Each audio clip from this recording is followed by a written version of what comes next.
പ്രഖ്യാപിച്ചത് മുതൽ വൻ ഹൈപ്പിൽ നിൽക്കുന്ന ചിത്രമാണ് എമ്പുരാൻ. പൃഥ്വിരാജിന്റെ ആദ്യ സംവിധാന സംരംഭമായ ലൂസിഫർ എന്ന ചിത്രത്തിന്റെ വിജയാഘോഷത്തിനിടെയായിരുന്നു എമ്പുരാന്റെ പ്രഖ്യാപനമുണ്ടായത്. ചിത്രത്തിന്റെ ഷൂട്ടിംഗ് ഇപ്പോൾ നടന്നുകൊണ്ടിരിക്കുകയാണ്. എമ്പുരാന്റെ വലിയൊരു അപ്ഡേറ്റ് പുറത്തുവിട്ടിരിക്കുകയാണ് പൃഥ്വിരാജ് ഇപ്പോൾ. എമ്പുരാന്റെ ഇനിയുള്ള ചിത്രീകരണം കേരളത്തിലായിരിക്കും എന്നതാണ് ഇപ്പോൾ പുറത്തു വന്നിരിക്കുന്ന വിവരം. തന്റെ സോഷ്യൽ മീഡിയ പേജിലൂടെ പൃഥ്വിരാജ് തന്നെയാണ് ഇക്കാര്യം ആരാധകരുമായി പങ്കുവച്ചിരിക്കുന്നത്. L2E എമ്പുരാൻ എന്നീ ഹാഷ്ടാഗുകളോടൊപ്പം ലൊക്കേഷനിൽ നിന്നുള്ള തന്റെ ചിത്രവും പൃഥ്വിരാജ് പങ്കുവച്ചിട്ടുണ്ട്. ചെന്നൈ ഷെഡ്യൂളാണ് ഇപ്പോൾ പൂർത്തിയായിരിക്കുന്നത്. ഇനി അടുത്തത് തിരുവനന്തപുരമാണെന്നാണ് നിലവിൽ ലഭിക്കുന്ന റിപ്പോർട്ടുകൾ. കേരളത്തിലേക്ക് ഷെഡ്യൂൾ മാറുന്നു എന്ന വിവരങ്ങൾ അറിയിക്കുമ്പോൾ തിരുവനന്തപുരമാണ് നെക്സ്റ്റ് ഷെഡ്യൂളായി കണക്കാക്കപ്പെടുന്നത്. 2-3 ഷെഡ്യൂളുകൾ ഇനിയും പെൻഡിംഗ് ഉണ്ട് എമ്പുരാന് വേണ്ടി തീർക്കാൻ. ഇപ്പോൾ മോളിവുഡിന് ഒരു സിനിമയിലൂടെ 100 കോടി മറികടക്കുക എന്നത് ഒരു വലിയ കാര്യമല്ല എന്നതാണ് എമ്പുരാനെ കണക്ട് ചെയ്തുകൊണ്ട് ചില ട്രേഡ് അനലിസ്റ്റുകൾ പറയുന്നതും. എമ്പുരാൻ ഒരു നെക്സ്റ്റ് ബെഞ്ച് മാർക്ക് ആകുന്ന ചിത്രമായിരിക്കും എന്ന പ്രതീക്ഷ എല്ലാവർക്കുമുണ്ട്. കാരണം പുതിയ റെക്കോർഡുകളും പുതിയ മേഖലയിലേക്ക് കടന്നു കയറുന്നതുമായ ചിത്രങ്ങൾ അത് മലയാളത്തിൽ സംഭവിച്ചുകൊണ്ടിരിക്കുന്നു. മോളിവുഡിൽ ഏതെങ്കിലും ഒരു ചിത്രത്തിന് പോസിറ്റീവ് അഭിപ്രായം ലഭിച്ചാൽ അതിപ്പോൾ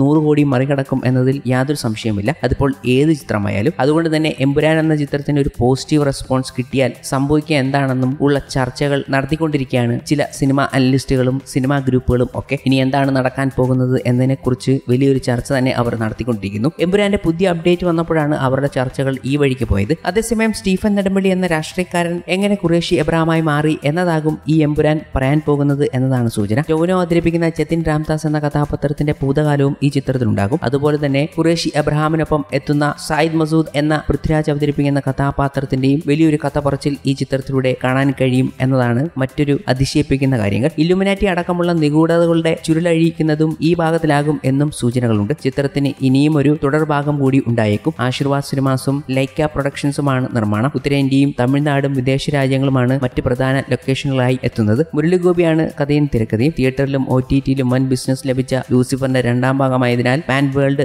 ലെവലിലാണ് പൃഥ്വിരാജ് എമ്പുരാൻ ഒരുക്കുന്നത്. ചിത്രത്തിന്റെ ബജറ്റോ റിലീസ് തീയതിയോ ഇതുവരെ പുറത്തുവിട്ടിട്ടില്ല. ലൂസിഫറിലെ താരങ്ങൾക്കൊപ്പം കൂടുതൽ അഭിനേതാക്കൾ ചിത്രത്തിൽ ഉണ്ടായേക്കാനാണ് സാധ്യത കൂടുതൽ. ചിത്രത്തിലേക്ക് പല പുതിയ താരങ്ങളുടെയും പേരുകൾ ഈ അടുത്തിടെ പറഞ്ഞു കേൾക്കുന്നതുമുണ്ട്. എന്നാൽ കൺഫർമേഷൻ ഒന്നും വന്നിട്ടുമില്ല.